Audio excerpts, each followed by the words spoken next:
Hi, good afternoon. Welcome to MF Corner. I'm Sumaira Abdi. Today we're going to answer the many queries that have been coming to us from our viewers. And joining in this afternoon, we have Harshvardhan Roongta of Roongta Securities and Tarun Birani of TBNG Capital Advisors, who join in to answer all these questions. Gentlemen, good afternoon to both of you, and thanks very much for joining in. A lot of questions have come in from Twitter, so let me get to the first of them.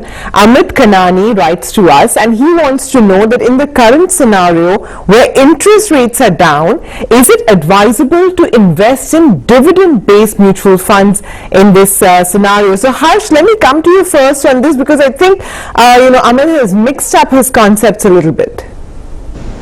You're right, Samara. So, when you talk about interest rate movement, I mean, that has nothing to do, and there is no linkage between deciding whether to take a dividend payout option or to take a growth option. In fact, when we look at the interest rate movement, the impact that it has on mutual funds and the schemes and the portfolio that we've invested into probably, they would either result in a capital gains or a capital loss, which is going to be reflected in the NAV of the scheme. So, in case, now in talking about a scenario where interest rates are actually going down, so in this particular situation, you will notice that a scheme will possibly have a capital gains, because of which the NAV would have gone up. Now, if an investor is in a growth scheme, he can still take the benefit of this capital gains. He can redeem manually if he or she wishes to do so.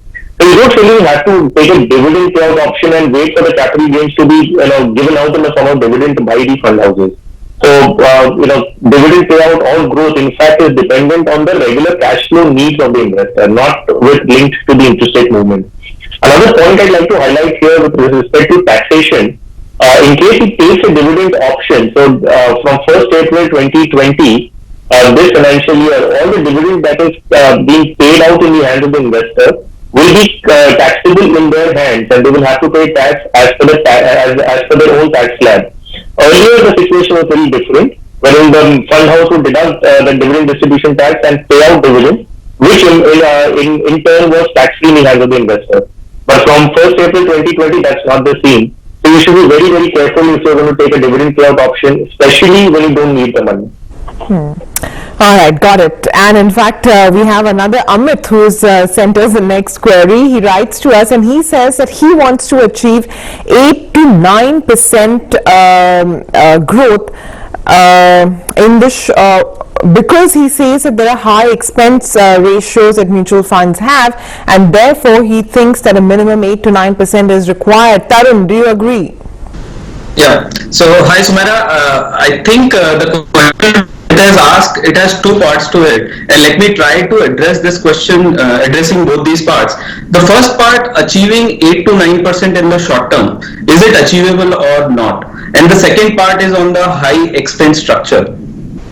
So talking about the first part, 8 to 9% in short term, according to me, whenever we do the analysis, it is very critical. In short term, capital protection is the most important part. And if you ask me 8 to 9% return, we have seen a trend over the last 3 months. The interest rates have gone down by almost 1.5%, and 10-year GSEC yields are closer to 6%, and the short-term yields are anywhere around 5%. So in this environment, to achieve a 8 to 9% with a capital protection kind of environment looks difficult to me. And yes, you can always invest into high-grade corporate fixed deposit where you can earn say 9%, but you will have to get into lower ratings. So are you ready for that? That is a question one need to ask. The second part of it is a high expense structure. Yes, if the investor himself can take care of the investments, they can invest into direct plans of the mutual funds, that is achievable. Or second part is one can look at exchange traded funds. Those are also low cost product available. But according to me, for that the investor, what kind of work investors have done for investment, that is critical, or they need a help or not. So all those things will decide the investments. Yeah. Yeah, that's quite a fair point you've made, Tarun, and I hope, Amit, you've been listening to that. The next query comes in from Manush Mukherjee. He has recently invested in the Edelweiss Banking PSU Debt Fund. The time horizon that he has mentioned is 4 years. So he wants to know whether he should continue, or is there any other fund in this category, which is the Banking and PSU Debt Fund, or any debt fund rather, that he should switch to. And also what he's seeking is the advisor's rating of the Edelweiss Banking and PSU Debt Fund. Harsh? This particular scheme that Manas has selected is good. I mean, the Edelweiss Banking and PSU Fund is a good fund, and we most certainly be invested in it. Now, with respect to whether you should stick to this Banking and PSU Fund or go for another debt fund, well, the SEBI guidelines for the Banking and PSU Fund very clearly specify that 80% of the portfolio needs to be into banks, needs to be into financial public sector enterprises or public financial institutions. So, there is no mention about the credit ratings of these papers. But however, you will notice that in the Edelweiss that he invested into, the entire portfolio comprises of either the AAA rated or the sovereign. So, from a safety standpoint, he's in a good scheme, there is no problem at all. Now, I could give him comparisons. He could also choose an Axis Banking and PSU Fund or the IDFC Banking and PSU Fund. The only difference between these two would be that the Axis and the IDFC Banking PSU Funds have an average portfolio maturity of between 2.5 years, wherein the Edelweiss that he's investing into has almost 8.5 years as the average portfolio maturity. Now, he mentioned that he's looking to invest for a period of 4 years. Now, if I have to match his time horizon with that of the portfolio maturity, then Kotak Banking and PSU Fund fits into that scheme because that has an average maturity of 4 years. However, in the Kotak scheme, I mean, they have an investment of approximately 20%, which is either in AA and below rated paper. So I guess, there is always going to be that situation where you're not going to get one scheme for, your entire safety requirements as well as the portfolio maturity. However, between the Axis, IDFC and Edelweiss, if he wishes to maintain an Edelweiss, it's fine. Otherwise, he could shift to Axis or IDFC, only purely considering the average portfolio maturity. You've raised a very valid point, and not a lot of investors do that, which is to align the time horizon that they have in mind to the maturity profile, at least in many of these debt schemes. Do you think, that should be the basis of the decision? I mean, if you found two funds which are, as good as each other, should this be the deciding factor? Is it more important than any other quality? Not really, Samara. I guess the primary factor in current times would be the credit rating of the investments that they are making, the scheme is making. However, if you can align it, it is desirable, of course. Because simply you have a maturity of 4 years in your mind, you need the money after 4 years, and in case your investment, the scheme that is selected has an average maturity of 8.5 years, then obviously it's going to be slightly more volatile than what you can fathom.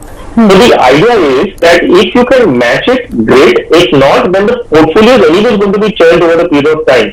I would in this particular case recommend, because it's also a debt fund, I would recommend go with a portfolio which has a lower maturity than your actual time horizon. So for that matter, I have recommended the Axis and the IDFC because they have a 2.5 years average maturity. You can be invested into that for a period of 4 years because the papers will get renewed. They will renew the portfolio at regular intervals. So it will be slightly better for you rather than going for 8.5 years. That is the reason I actually highlighted the portfolio average maturity topic. Okay, got it. Thanks very much, Harsh. The next query, and this is something very, very interesting because the recent gold rally has stunned investors, and a lot of people are still looking to either get in or capitalize from it or maximize the profit from their gold investment. So Mayank Nikunj has written to us, and he wants to know what are the near-term prospects of the world gold funds. He also wants to know the risk for an investment horizon of 3 years. Now, world gold funds, not a lot of people would have heard of it, but these are actually funds which invest in the stocks of gold mining companies overseas, and in 2019 they have actually delivered better results than physical gold. But physical gold this year of course has seen a phenomenal rally. So Tarun, what would you advise that our viewer do? Great. So while addressing this question, two, three important points one need to look at. First is scenario on the gold part. So, gold, as we have seen last 1 year, have delivered double-digit returns and one of the best performing asset class. And if we deep dive, what has been the big reason for that? We have seen the real interest rates globally is negative as we speak today, and US 10-year short Treasury securities are currently minus the inflation. If we do, that is at minus 0.7%. In this kind of environment, and we have seen historically any point of time, whenever this kind of negative real interest rates happen, the gold as an asset class always do very well. Apart from that, the uncertainties related to COVID as well as a second wave coming in. So there is a China-US tension. All those things again is making case for this asset class for at least a medium term very strong. So I also expect that some part of the portfolio in gold is advisable at this point of time. Second, let's look at way of investing into gold. So there are three ways. One is either you can invest into gold ETF, or secondly you can invest into gold funds like these World Gold Fund of BlackRock, what we are talking about right now. This fund actually in turn invests into the equity shares of the gold mining companies.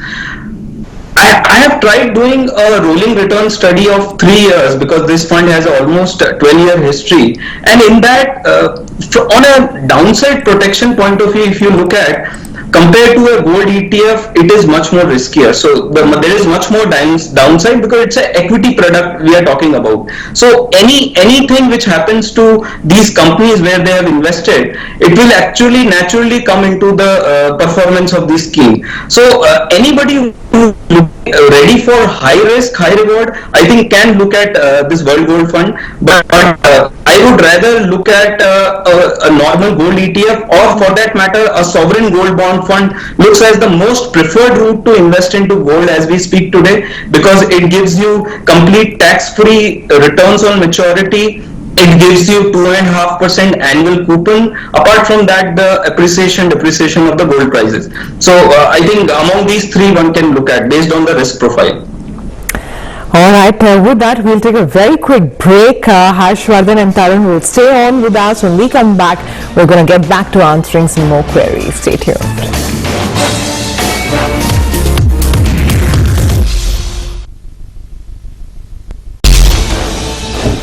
Hi, welcome back. You're watching the MF Corner. Now, we've been answering queries that have been coming in with our two guests, Harshvardhan Roongta and Tarun Birani. So let's continue doing that. The next query comes to us from a Twitter handle who goes by the name of Laughing Crab. So Laughing Crab writes to us and he wants to discuss the AMC Exposure Risk. Now, what he's asking is that what could be the maximum allocation to a particular AMC in terms of how much should an investor invest in the funds of a particular fund house, especially if that investor has a large corpus of say 5 crore rupees for a horizon of 20 years. And the additional question that he has is what happens if the fund house itself shuts down. So two questions here. One is that in a portfolio that an investor has in which they have many funds that they have invested in, what should be the maximum that you should allocate to a particular fund house? So which could be 2-3 schemes of the particular fund house or any one scheme. Harsh, is there any method to this? Not really, Savera. In fact, we don't have any figures to say that, maximum exposure that we should take, should be to a X percentage. There's no scientific formula to that. Of course, it's your comfort level that you have with a particular AMC. However, if you just look at the top 5 or 10 AMCs in this country, okay, we have about 40 plus AMCs, but you look at the top 5 or 10, the assets that they manage are in excess of 1 lakh crore.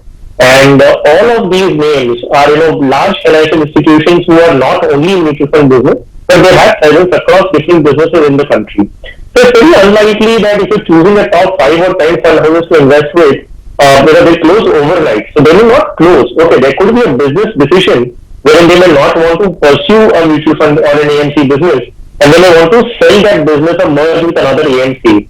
Now, in all such cases, the investor does not stand to lose anything, because the schemes will be merged into a new fund house in that matter, and the investor has got an exit option as per SEBI guidelines. If there are any changes like this, the investor gets an option to opt out of that particular scheme and take his money out. I don't think there is any specific reason to worry if you're choosing amongst the top 10 AMCs. Now, however, if your investment is of a large amount, I mean, you invest 5 crores as a portfolio, then you may certainly look at diversification, but from taking the expertise of fund managers. So do not worry about the existence of a fund house, but try and take the expertise of different fund managers and different investment styles across different fund houses. So if I may just do a ballpark figure, I mean, a simple way would be that you can say I will not invest more than 20% of my investable corpus in a particular AMC. So in that manner, you automatically have 5 AMCs in your basket. I think that should be a fair point to begin with. All right, the next query comes in from Ashika Surana. So she has actually written to us by email. She's a 30-year-old lady who has invested in the Axis Blue Chip Fund and also the Nippon India Pharma Funds. Now she says that, for now she wants ideas on how she can generate wealth over the next 3 years. And, over the next 3 months, she will look to increase her allocation. Currently, she's investing just about 1,000 rupees per month in each of these funds, but how could she actually move along to generating a little more alpha in her portfolio? Tarun, what would you recommend she do? Yeah, so before getting into any investment recommendation, the most important thing one need to go through is suitability exercise. So what is most suitable for you? And when you talk about suitability, there are 3-4 important factors. Like she mentioned, she has a 3-year time horizon. She is 30 years, so age is on her side. But in terms of risk tolerance, we need to understand what risk tolerance capability. I understand she is looking at high risk. Keeping all these factors in mind, both the schemes which she has selected looks good to me. Axis Blue Chip, as we talk, is one of the best performing top quartile scheme in the category, which invests primarily into the large cap securities, and in terms of rolling returns also, if you look at compared to the category, it has always outperformed. So this scheme is definitely a great scheme. Second scheme which she has selected is a very sector specific scheme. She need to be aware that sector schemes are always high in risk compared to any other category, and this is highest in the risk profile. But considering the environment where we are in the COVID, post-COVID scenario, we are seeing couple of very interesting developments. So if we look at last 3 years, pharma has been one of the worst performing sector. But if we look at year to date, pharma has delivered double-digit returns. Again, one of the best performing sector. Again, the demand continuity compared to other sector is very good in pharma. As we speak right now, there is a lot of shift which is happening globally.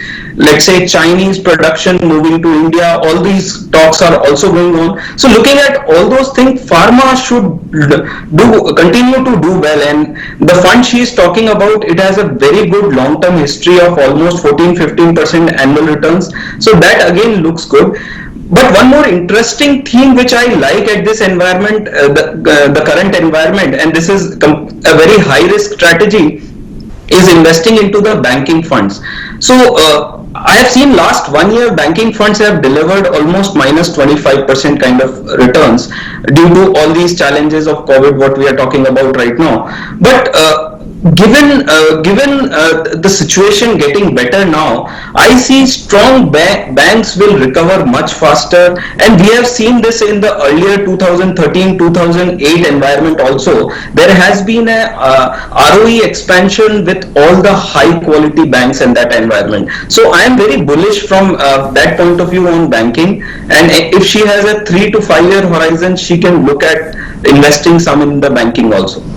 All right, Ashika, that's advice for you. The next query comes in from Ankush Jain, and this is very interesting. Now, Ankush has given 2 options in terms of asset allocation, and he wants, expert advice on which option is better. Now, the first option includes 28% to large cap funds, 14% to mid cap funds, 14% to small cap funds, 14% to US international funds, and 30% to debt funds.